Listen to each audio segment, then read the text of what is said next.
ರಾಯಚೂರು ಮಹಾನಗರ ಪಾಲಿಕೆಗೆ ಆಯುಕ್ತರದ ಕಾಮಧೇನು ಆಗಿರುವ ಶ್ರೀ ಜುಬಿನ್ ಮಹಾಪಾತ್ರ ಐಎಎಸ್ ಅವರು ಅಭಿವೃದ್ಧಿಯ ಹರಿಕಾರರಾಗಿದ್ದಾರೆ ಎಂದು ರಾಯಚೂರಿನ ಜನತೆ ಹೇಳುತ್ತಿದ್ದಾರೆ. ಹೌದು, ಪ್ರಾಚೀನ ವೈಭವದ ಬೀಡು ಐತಿಹಾಸಿಕ ರಾಯಚೂರು ನಗರವು ಈಗ ಅಭಿವೃದ್ಧಿ ಪಥದಲ್ಲಿ ದಿಟ್ಟ ಹೆಜ್ಜೆಯನ್ನ ಇಡುತ್ತಿದೆ. ಒಂದೊಮ್ಮೆ ಹಿಂದಿರುಗಿ ರಾಯಚೂರನ್ನ ನಾವು ನೆನೆಸಿಕೊಂಡರೆ ಎಲ್ಲರಿಗೂ ನೆನಪಾಗುವುದು ಬರೀ ಬಿಸಿಲಿನ ನಾಡು ಎಂದು, ಜೊತೆಗೆ ರಸ್ತೆಗಳ ಒಂದು ಸ್ವಚ್ಛತೆ ಇರುವುದು, ಅಲ್ಲಲ್ಲಿ ಬೀದಿ ದೀಪಗಳಿಗೆ ಲೈಟೇ ಇಲ್ಲದಿರುವುದು, ಜೊತೆಗೆ ಕೊಳಚೆಯಾದ ಶೌಚಾಲಯ, ಇದಕ್ಕೆಲ್ಲದಕ್ಕೂ ಈಗ ಒಂದು ತೆರೆ ಬೀಳುವ ಹಂತ. ಹೌದು, ಮಹಾನಗರ ಪಾಲಿಕೆಯ ಆಯುಕ್ತರಾದ ಶ್ರೀ ಜುಬಿನ್ ಮಹಾಪಾತ್ರ ಐಎಎಸ್ ರವರು ಕೇವಲ ಅಧಿಕಾರಿಯಾಗಿರೋದಕ್ಕಿಂತ ಹೆಚ್ಚಾಗಿ ಆ ಒಂದು ಭಾಗದ ಅಭಿವೃದ್ಧಿಯ ಹರಿಕಾರರಂತೆ ಅಲ್ಲಿನ ಕಾರ್ಯವನ್ನ ಯಶಸ್ವಿಗೊಳಿಸುತ್ತಿದ್ದಾರೆ ಎಂಬುದು ಅಲ್ಲಿಯ ಜನರ ಪ್ರತಿ ಮನೆ ಮನೆಯ ಮಾತಾಗಿದೆ. ಇತ್ತೀಚೆಗಷ್ಟೇ ನಗರಕ್ಕೆ ಹೊಸದಾಗಿ ಒಂದು ರೋಡ್ ಕ್ಲೀನಿಂಗ್ ಯಂತ್ರಗಳ ಖರೀದಿಯ ಮೂಲಕ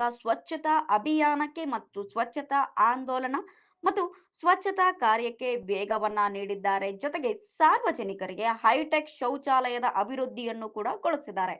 ಯಾರೆಲ್ಲ ಶೌಚಾಲಯ ಕೊಳೆತು ನಾರುತ್ತಿದೆ ಅಂತ ಮಾತನಾಡ್ತಿದ್ರೋ ಅವರಿಗೆ ತಕ್ಕ ಒಂದು ಮಾತಿಗೆ ಎದರೇಟು ಅನ್ನುವ ಹಾಗೆ ಹೈಟೆಕ್ ಶೌಚಾಲಯದ ವ್ಯವಸ್ಥೆಯನ್ನ ಮಾಡಿದ್ದಾರೆ. ಜೊತೆಗೆ ಶುದ್ಧ ಕುಡಿಯುವ ನೀರು, ಆ ಭಾಗದ ಜನರಿಗೆ ಕಲುಷಿತ ನೀರು ಸಿಕ್ತಿತ್ತು ಅಂತ ಗೊತ್ತಿತ್ತು. ಹಾಗಾಗಿ ಶುದ್ಧ ಕುಡಿಯುವ ನೀರಿನ ವ್ಯವಸ್ಥೆಯನ್ನ ಮಾಡಿದ್ದಾರೆ. ಎಲ್ಲಿ ಬೀದಿ ದೀಪಗಳು ಬೆಳಕನ್ನ ಕೊಡದೆ ನಿಂತಿರುತ್ತದೆಯೋ ಅಲ್ಲಿ ಆ ಒಂದು ಗೊಂಡಿದ್ದಾರೆ. ಈ ಒಂದು ಎಲ್ಲ ಕಾರ್ಯಗಳ ಮೇಲೆ ಯಾರು ಮುಖ್ಯವಾಗಿ ಅಧಿಕಾರಿಗಳು ಇದ್ರೋ, ಅವರು ನಿರ್ಲಕ್ಷ್ಯವನ್ನ ತೋರಿದರೋ ಅವರನ್ನ ಅಮಾನತ್ತು ಮಾಡಿ ಆಡಳಿತದಲ್ಲಿ ಹೊಸ ಒಂದು ಭರವಸೆ ಮತ್ತು ಚುರುಕನ್ನ ಮೂಡಿಸಿದ್ದಾರೆ. ಅಷ್ಟೇ ಅಲ್ಲ, ರಾಯಚೂರನ್ನ ಒಂದು ಹೊಸ ಗ್ರೈನ್ ಸಿಟಿಯನ್ನಾಗಿ ಮಾಡಬೇಕೆನ್ನುವುದು ಇವರ ಮುಂದಿನ ಗುರಿಯಾಗಿದೆ. ಅದಕ್ಕೆ ಪ್ರತಿಯೊಬ್ಬರು ಏನ್ ಮಾಡಬೇಕು ಅಂತಂದ್ರೆ ರಾಯಚೂರಿನ ನಾಗರಿಕನು ಕೈ ಜೋಡಿಸಬೇಕು ಅಂತ ಹೇಳಿದ್ದಾರೆ. ರಾಯಚೂರಿಗೆ ಬಂದ ತಕ್ಷಣವೇ ಪ್ರಾಚೀನ ಕಾಲದ ರಾಜ್ಯ ಕಾಲುವೆ ಸ್ವಚ್ಛಗೊಳಿಸುವುದರ ಮೂಲಕ ರಾಯಚೂರಿನ ಮಹಾ ಜನತೆಗೆ ಆಯುಕ್ತರು ಏನಾಗಿದ್ದಾರೆ ಅಂತಂದ್ರೆ, ಈ ಮೂಲಕ ನಾನು ಬಂದಿದ್ದೀನಿ, ನಾನು ಸಾಮಾಜಿಕ ಅಧಿಕಾರನಂತೆ ಇವೆಲ್ಲನೂ ಏನ್ ಮಾಡ್ತೀನಿ ಅಂತಂದ್ರೆ ಯಶಸ್ವಿಗೊಳಿಸ್ತೀನಿ ಅನ್ನುವ ಒಂದು ನಿಟ್ಟಿನಲ್ಲಿ ಕಾರ್ಯಕ್ರಮಗಳನ್ನ ಮಾಡ್ತಿದ್ದಾರೆ. ಜೊತೆಗೆ ರಾಯಚೂರಿನ ರೋಡನ್ನು ಕ್ಲೀನ್ ಮಾಡುವ ಹೊಸ ಯಂತ್ರಗಳನ್ನ ಖರೀದಿಯನ್ನ ಕೂಡ ಮಾಡಿದ್ದಾರೆ. ಇನ್ನು ಸರಿಯಾಗಿ ಕೆಲಸ ಯಾರು ಮಾಡ್ತಿಲ್ವೋ ಅವರನ್ನೆಲ್ಲನೂ ಕೂಡ ಅಮಾನತನ್ನಗೊಳಿಸಲಾಗಿದೆ ಅಂತ ಹೇಳಬೇಕು. ಎಲ್ಲರಿಗೂ ಈ ಒಂದು ಯೋಜನೆಯನ್ನ ಯಶಸ್ವಿಗೊಳಿಸಬೇಕಾದ್ರೆ ಮುಖ್ಯವಾಗಿ ನಾಗರಿಕರು ಅದಕ್ಕೆ ಕೈ ಜೋಡಿಸಬೇಕು ಅಂತ ಮನವಿಯನ್ನ ಕೂಡ ಮಾಡಿಕೊಂಡಿದ್ದಾರೆ.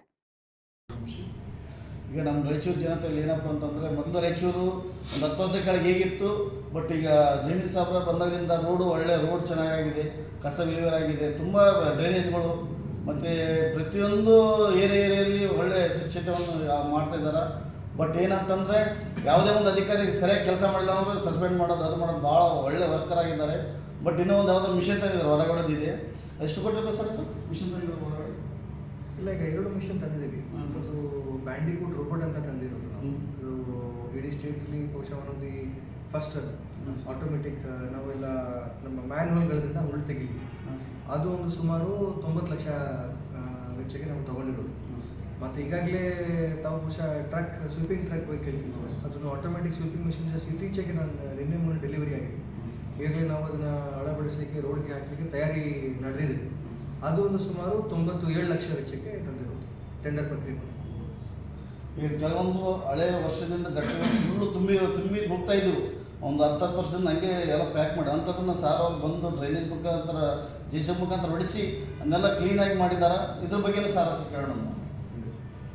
ತಾವು ಹೇಳಿದಾಗೆ ಸ್ವಲ್ಪ ನಮ್ಮ ರಾಯಚೂರಲ್ಲಿ ಒಂದು ಸ್ವಚ್ಛತೆದು ಸ್ವಲ್ಪ ನನಗೆ ಸ್ಟಾರ್ಟಿಂಗಿಂದನೇ ಒಂದು ಸಮಸ್ಯೆ ಅಥವಾ ಸವಾಲು ಅಂತ ಬಂದಿತ್ತು. ಸೊ ಆ ಕಾರಣಕ್ಕಾಗಿ ಈ ಸತಿ ಮಳೆಗಾಲ ಮುಂಚೆನೇ ಮತ್ತು ಕೆಲವು ನನಗೆ ಬೇರೆ ಬೇರೆ ಜನರು ಬೇರೆ ಬೇರೆ ಇಸ್ಲಾಂ ಏರಿಯಾಗಳಿಂದ ಬಂದು ನನಗೆ ಕೆಲವು ಮನವಿಗಳನ್ನ ಕೊಟ್ಟಿದ್ದರು.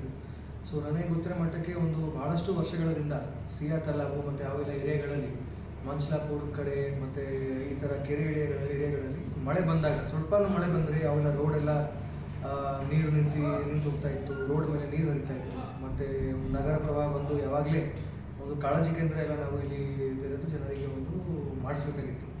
ಅವೆಲ್ಲ ತಪ್ಪಬೇಕು ಅಂತ, ಅವೆಲ್ಲ ಆಗಬಾರ್ದು ಅಂತ ಉದ್ದೇಶದಿಂದ ನಾವು ಮೇ ಜೂನ್ ಸುಮಾರು ಒಂದು ಆಲ್ಮೋಸ್ಟ್ 10 JCB ತಾವು ಹೇಳಿದಂಗೆ ತಂದು ಎಲ್ಲ ರಾಜಕಾಲುವೆಗಳು, ಚರಂಡಿಗಳು, ನಮ್ಮ ಮೋಸ್ಟ್ ಇಂಪಾರ್ಟೆಂಟ್ಲಿ ಕಂದಕ ಮತ್ತು ಮಾವಿನಕೆರೆ ಅವೆಲ್ಲ ನಾವು ಒಂದು ಸುಮಾರು ನನ್ನ ಪ್ರಕಾರ ಒಂದು 3,000 ಟನ್ವರೆಗೆ ಪ್ಲಾಸ್ಟಿಕ್ಕು, ಚಪ್ಪಲಿ, ಬಟ್ಟೆ ಎಲ್ಲ ಅದರಲ್ಲಿ ಇತ್ತು. ಅದು ಎಲ್ಲ ಖಾಲಿ ಮಾಡಿಸಿದ್ವಿ.